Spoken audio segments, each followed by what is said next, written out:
Kamau was strolling through the busy market alley, carrying a wooden stool he had crafted. Just as he passed by the fabric stalls, he overheard hushed voices that made him freeze.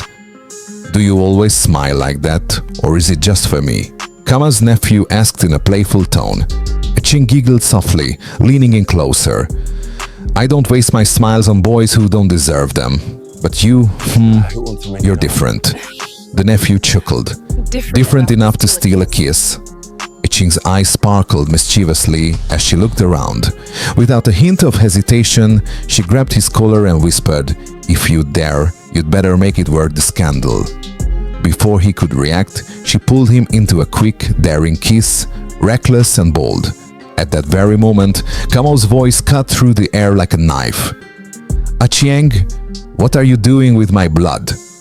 The nephew stumbled back, his face flushing with guilt. Achieng, ever the actress, turned slowly, her lips still glistening, her expression shifting to one of faint remorse. "Kamau, it's not what it looks like. Please, listen," she stammered. But betrayal cuts deepest when it comes wrapped in a lover's smile. And in Mbale, fate always finds a way to weave justice where lies begin to unravel. What will happen and how it started, we will see in this video. Before diving deep into the video, please subscribe and press bell icon. In the heart of a bustling African town named Mbale, where tradition and modernity dance together in the narrow alleys and busy marketplaces, there lived a young man named Kamau and a beautiful girl named Achieng. Their families, bound by a deep friendship and respect, had engaged them when they were merely teenagers. Kamau, with his sharp mind and kind heart, grew up to be a man of integrity. Achieng, on the other hand, was as dazzling as the morning sun, but possessed a spirit as restless as the river winds. Kamau was devoted, pouring his days into hard labor, determined to build a stable life for Achieng. He dreamt of a future where their love would be a shining beacon in Mbale. But Achieng had a heart that flirted with the charms of the world. She would bat her eyes at any man who gave her attention, delighting in the power of her beauty. One fateful evening, Kamau's heart was crushed when he found Achieng giggling and whispering with his own nephew behind the market stalls. The news spread like wildfire, and Kamau felt the sharp sting of betrayal. His pride wounded, he resolved to break the engagement.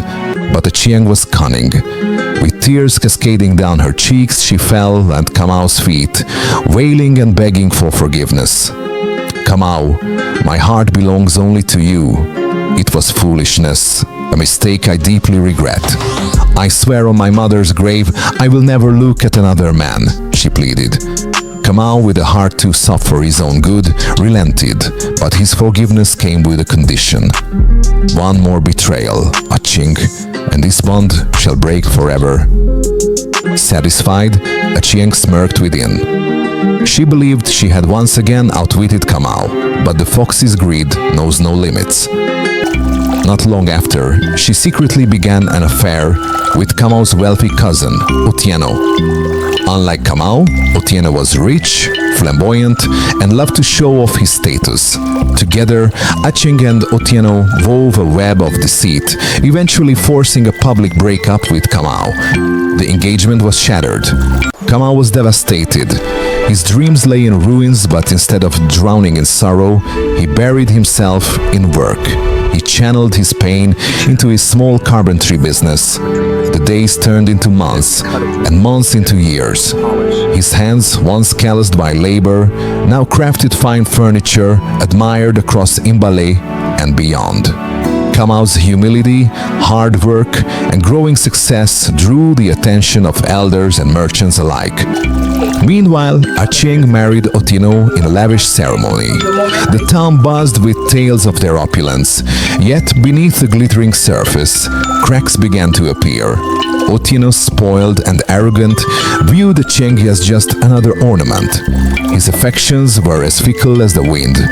Not long into the marriage, Otieno's interest in Achieng waned, and rumors of his affairs became the new gossip of Mbale. Achieng soon realized that wealth without love was a gilded prison. The once admired girl, now a lonely wife, watched Kamau's star rise from afar. The very man she had discarded was now a respected figure, his name whispered with admiration in every home. One afternoon, as the town prepared for the grand Mbale craft festival, fate decided to intervene. The elders, impressed by Kamau's craftsmanship, invited him to showcase his works. His intricate wood carvings caught the eye of a visiting businesswoman from Nairobi, Nyambura, who offered Kamau a lucrative contract to furnish luxury homes in the capital. Kamau's fortune soared. It was at this festival that Achieng, dressed in fading silks, came face to face with Kamau once more. Her eyes, once filled with mischief, now reflected regret. She approached him, her voice trembling. "Kamau, you've become everything I once dreamed of. I was a fool." Kamau looked at her with calm eyes. "Achieng, the river does not return to its source." But fate had one final twist. Otieno, having squandered his wealth on gambling and fleeting pleasures, was now drowning in debt. Desperate, he sought Kamau's help. The town watched in awe as Kamau, embodying grace and wisdom, offered to clear Otieno's debts under one condition. Otieno and Achieng would leave Mbale and seek humble work in a distant village. Faced with disgrace or exile, Otieno and Achieng had no choice. They left Mbale, their pride shattered. Kamau, now a symbol of integrity and success, continued his journey. His heart found new love with Nyambura, a woman who valued sincerity over charm. Their union was not just of hearts, but of visions, as they built a life rooted in trust and mutual respect. The elders of Mbale often gathered under the ancient baobab tree, retelling Kamau's tale to the young. Beauty and charm may capture the eyes, they would say, but only sincerity captures the soul. Thus, the story of the deceitful bride and the weaver of destinies became a timeless lesson across the land.